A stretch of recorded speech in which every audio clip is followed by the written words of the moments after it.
Hello everyone, this is Akash, and today I have come with one of the most important video in which I am going to discuss 15 most important words for banking examination. I think if you learn these words, you are not unable to do the question of vocabulary in the passage of the banking examination. So let us start discussing them by one.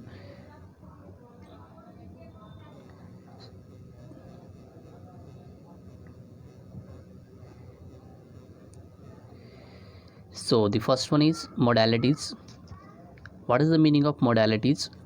A specific mode in which something is expressed. modalities का मतलब क्या होता है? modalities का मतलब यहाँ पे ये निकलता है कि जिस तरीके से आप किसी चीज़ को दिखाते हो, एक स्पेसिफिक मोड होता है। ये एक स्पेसिफिक मोड होता है जिस तरीके को फॉलो करके आप क्या करते हो, किसी चीज़ को एक्सप्रेस करते हो।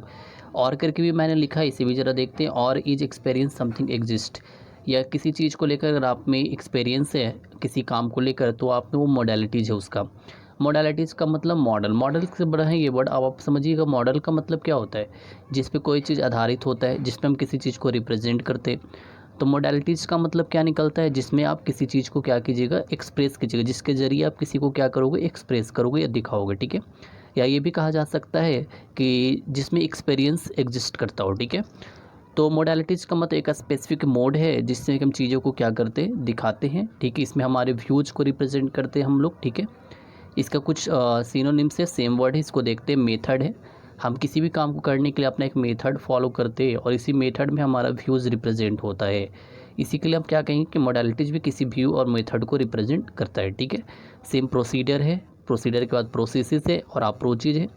हम जितने भी वर्ड्स को दे रहे हैं यहाँ पे, मेथड, प्रोसीडर, प्रोसीजर, अप्रोचेज, आपने कभी नोटिस किया होगा कि ये सारे वर्ड्स का हम लोग काम के स्टार्ट करते समय यूज करते कि हमारा अप्रोच क्या होगा, हमारा प्रोसीडर क्या होगा, हमारा मेथड क्या होगा, हमारा प्रोसेस क्या होगा। ठीक है, तो मोडालिटी जो है वो हम क्या दे, हम वहाँ पे यूज कर सकते हैं कि हम इस काम को करने के लिए किस तरह के मोडालिटीज़ को फॉलो करेंगे। मोडालिटीज़ को फॉलो करने का मतलब आपका ओपिनियन क्या होगा इस काम को करने के लिए। ठीक है, अब एंटो पे आते हैं।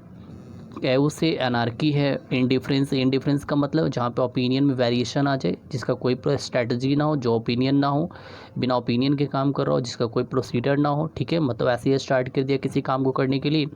ठीक है, ये सब आपको देखना है। कैओस का मतलब यहाँ पे होता है कि जो अव्यवस्थित हो, जिसका कोई प्रोसीडर ना हो, अरेंज ना हो, कोई ओपिनियन उसका ना हो। ठीक है, इसके लिए एक सेंटेंस देखते हैं। The bureaucrats are the person, bureaucrat ऐसे पर्सनस होते हैं who work out of the modalities. ठीक है, after an agreement is signed by the countries of an international forum.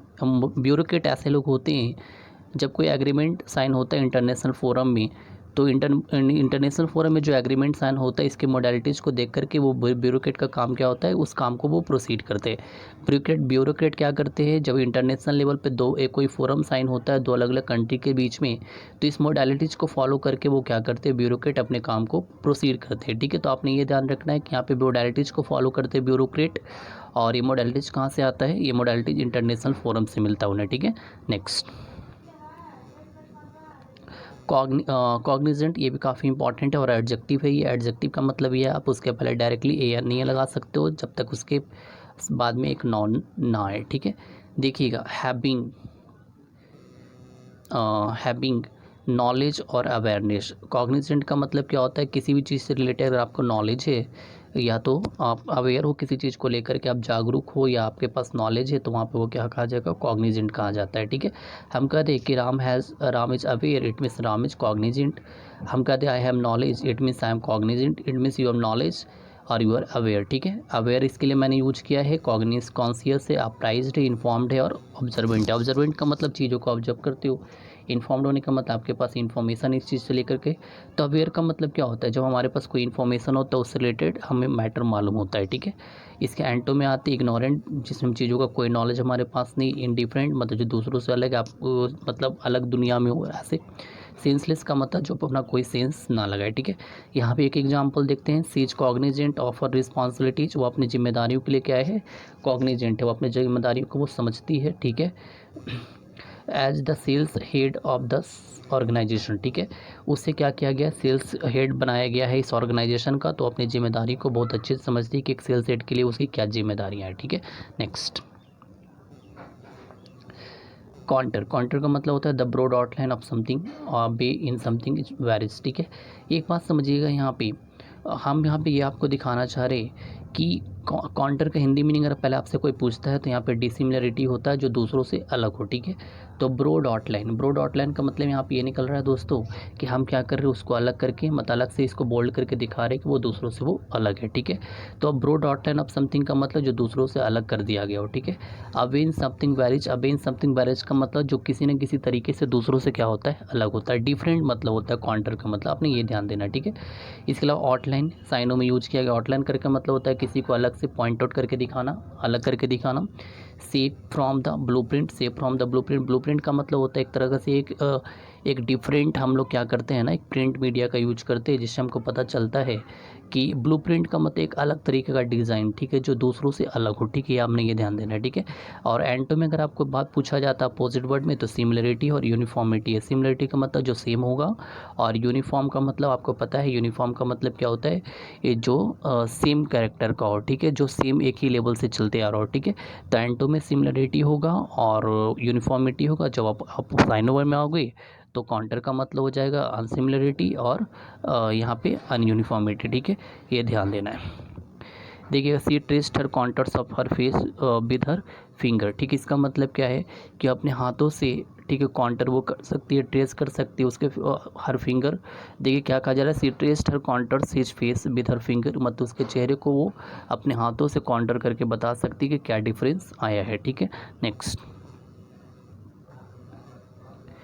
प्रिडिकामेंट का मतलब क्या होता है वो हम लोग समझते हैं। प्रिडिकामेंट का मतलब होता है डिफ़िकल्ट, अनप्लीजिंग और एम्बैरेसिंग सिचुएशन, एक ऐसा सिचुएशन जो हमारे लिए अच्छा ना हो, कठिनाई हो इसमें बहुत ज़्यादा, अनप्लीजिंग हो जिससे आप खुश ना रहने वाले हो, मतलब वो आप ऐसा प्लीजेंट अनप्लीजेंट कंडीशन जिससे आप हमेशा परेशान हो रहे हो। एम्बैरेसिंग का मतलब होता है ये परेशान होना, तो एक ऐसा कंडीशन। प्रेडिकामेंट का मतलब एक डिफ़िकल्ट सिचुएशन को कहते हैं, डिफ़िकल्ट टाइम को कहते हैं, ठीक है। साइनों में आते तो सरकमस्टांसेज, क्राइसिस, क्राइसिस का मतलब कमी होता है, आपदा होता है, तो वहाँ पे डेफिनेटली वो अच्छा टाइम तो नहीं है। डेडलॉक भी होता है, डेडलॉक का मतलब मुसीबत, और डिलेमा का मतलब असमंजस जिसमें बहुत ज़्यादा कन्फ्यूज हो जाते हो, ठीक है। एंड में अगर आते हैं तो एडवांटेज है, एडवांटेज, ठीक है, और बेनिफिट, ठीक है, मतलब हम अभी यहाँ निगेटिव वर्ड की बात करें, प्रेडिकामेंट क्या है, निगेटिव वर्ड है क्योंकि मैंने डिलेमा यूज किया जिसमें असमंजस, जहाँ पे हम लोग कन्फ्यूज होते। क्राइसिस मतलब आपदा, यहाँ भी हम लोग परेशानी में होते, ठीक है। तो एंटो में आते हैं, एंटो में एडवांटेज होगा, मतलब इसका फ़ायदा, बेनिफिट में सिर्फ फ़ायदा, एग्रीमेंट भी हो सकता है, समझौता।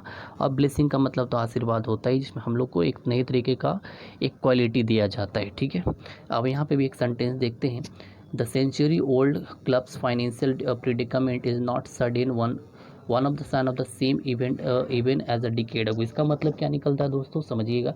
आपको कहा जा रहा है कि a century olds club financial predicament, ठीक है, जो से ओल्ड्स क्लब में जो फाइनेंशियल प्रिडिकामेंट है, जो आपदा आई है फाइनेंशियल, ठीक है, फाइनेंशियल प्रिडिकमेंट जो डिजास्टर चल रहा है अभी ओल्ड्स क्लब में, वो सडन नहीं है, वो बहुत एक डिकेड पहले, मतलब 1 साल 10 साल पहले भी ऐसा ही कंडीशन आया था। 10 साल पहले भी एक फाइनेंशियल प्रेडिकामेंट वहाँ पे आया था जो अभी भी है। फिर से इसको मैं रिपीट कर रहा हूँ, समझिएगा। कहा जा रहा है a century olds club financial predicament, olds club का जो फाइनेंशियल प्रेडिकामेंट है इज़ नॉट सडन, वो नया नहीं है, वो अचानक से नहीं आया है। उसी तरह का कंडीशन जो है इवन अ डिकेड को, मतलब 10 साल पहले भी ऐसा ही कंडीशन आया था, तो वो नया नहीं है, ठीक है। नेक्स्ट, अब यहाँ पे अनएनिमसली है, विदाउट अपोजिशन, जिसका कोई अपोजिशन ना हो, with the approval of all people involve, जितने भी लोग थे वो सारे लोगों के अगर एग्रीमेंट से कोई भी चीज़ पास होता है तो वहाँ पर हम यूज करेंगे अनएनिमसली, ठीक है। मतलब पार्लियामेंट से मान लीजिए किसी बिल को पास करवाना हो, जितनी भी पार्लियामेंट से उसके फेवर में बोल रहे थे, तो मतलब बिल कैसे पास हुआ, सबके ओपिनियन को मिला करके, इसका मतलब इस बिल के लिए कोई अपोजिशन नहीं रहा, ठीक है। अब इसके मतलब बात करते हैं एनिमसली विदाउट एनी अपोजिशन का मतलब जिसका कोई विरोध ही ना हो, ठीक है। जब विरोधी ना होगा तो अप्रूवल भी होगा, ठीक है, जाहिर सी बात है कि विरोधी होता तो अप्रूव नहीं होता है, और जब अपोजिशन होता है तो फिर वो अप्रूवल नहीं होता है, ठीक है, ये ध्यान देना है, ठीक है। इसमें कलेक्टिवली यूज किया गया, कॉमनली यूज किया, कंसिस्टेंटली यूज किया। कलेक्टिवली मतलब जिसमें सबका मिला जुला ओपिनियन होगा, कॉमनली जिसमें सब लोग का कॉमन ओपिनियन होगा, और कंसिस्टेंट का मतलब जहाँ पे सब लोग के ओपिनियन मैच कर रही है, मतलब सब लोग कंसिस्टेंट है अपने डिसीजन से, ठीक है। अब देखिएगा एंटो में आते हैं डिफरेंटली, अब आपको बताया गया था सेम ओपिनियन, यहाँ पे क्या हो जा रहा है, डिफरेंटली ओपिनियन पे वेरिएशन आ रहा है। डाइवर्जेंस का मतलब विभिन्नता होता है, विविधता का मतलब ये होता है अलग अलग क्वालिटी के, ठीक है। और अपोजिटिवली का मतलब जो विरोधी हो, तो आपने ये ध्यान देना कि एनानिमसली का आपको साइनो अगर पूछेगा तो कलेक्टिवली में टिक करोगे एग्जाम में, या कॉमनली में, या कंसिस्टेंटली में, और एंटो जब पूछेगा तो डिफरेंटली है, डाइवर्जेंटली है और अपोजिटिवली, ठीक है। यहाँ भी देखते हैं कि example, the standing committee has decided to pass the bill, standing commission ने इस बिल को पास करने का सोचा है, ठीक है। एनानिमसली सबके ओपिनियन से, ठीक है। After the marathon round of discussion, marathon round का जो डिस्कशन हुआ है उसके बाद कमेटी ने ये डिसाइड किया है कि इस बिल को है एनानिमसली पास किया जाएगा। एनानिमसली पास किया जाएगा मतलब सबकी अप्रूवल के बाद उसे पास कर दिया जाएगा, ठीक है। नेक्स्ट 6 में प्रीसियस का मतलब कीमती होता है और ये आसान भी है, जो बहुत ज़्यादा वैल्यू रखता हो हमारे लाइफ में वो उसके लिए हम प्रीसियस यूज करते हैं, ठीक है। इसके बाद है हाँ साइनों में आते हैं अडोर है। अडोर का मतलब ही होता है जहाँ पे हमारे लिए जो काफ़ी ज़्यादा इंपॉर्टेंट, और चेरिशड का मतलब जो खुश करने वाला, और ठीक है। इसके अलावा अगर आपसे पूछता है कोई बिलव्ड का मतलब भी वही होता है जो हमें खुश करने वाला हो, ठीक है। तो एडोर का मतलब खुश करने वाला, चेरिशड का मतलब प्रसन्न करने वाला, बिलव्ड का मतलब जो हमारे लिए प्यार, और डियर का तो मतलब पता ही है कि जो हमारे लिए प्रिय होता है, जो हमारे लिए बहुत ज़्यादा खुश करने वाला होता है, ठीक है। तो प्रीसियस का मतलब कीमती, जो आपके लाइफ में क्या करेगा, इंपॉर्टेंस रखता है। एंटो में आते हैं चीप होगा, जो काफ़ी ज़्यादा सस्ता, उसका उतना वैल्यू ना हो। कॉमन हो मतलब जो स्पेशल ना हो। इम्पेयर्ड जो हमारे साथ पेयर में ना हो, ठीक है, जो हमारे साथ कह सकते हैं मिलजुल कर नहीं रहने वाला, ठीक है। और डिफिशेंट का मतलब कमी हो जाना, ठीक है, ये ध्यान देना है। सेंटेंस में आते हैं the exhibition at the gallery में जो एग्जीबिशन लगाया गया है, ठीक है, हैज़ मेनी प्रीसियस वर्क, वहाँ पे बहुत सारे प्रीसियस वर्क किए गए। प्रीसियस वर्क किए गए का मतलब है कि बहुत सारी कीमती रचनाओं को वहाँ रखा गया है, जो एग्जीबिशन लगाया गया है गैलरी में। तो यहाँ पे प्रीसियस वर्क का मतलब यहाँ पे क्या निकल रहा है कि जो काफ़ी ज़्यादा इंपॉर्टेंस रखता है, काफ़ी ज़्यादा कीमती है, ठीक है। नेक्स्ट अनरेवल पे आते हैं। अनरेवल का मतलब इन्वेस्टिगेटेड और सोल्व होता है। अनरेवल का मतलब जिसकी जांच की जा चुकी है, और जब जांच की जा चुकी है तो डेफिनेटली वो सोल्व भी किया जा चुका होगा, ठीक है। And explain something complicated and difficult, कुछ भी जो ठीक है, कुछ भी कोई मैटर था जो काफ़ी ज़्यादा कॉम्प्लिकेटेड था और डिफ़िकल्ट था, हमने इसे क्या किया, सोल्व किया और इन्वेस्टिगेट किया इस मैटर को, ठीक है।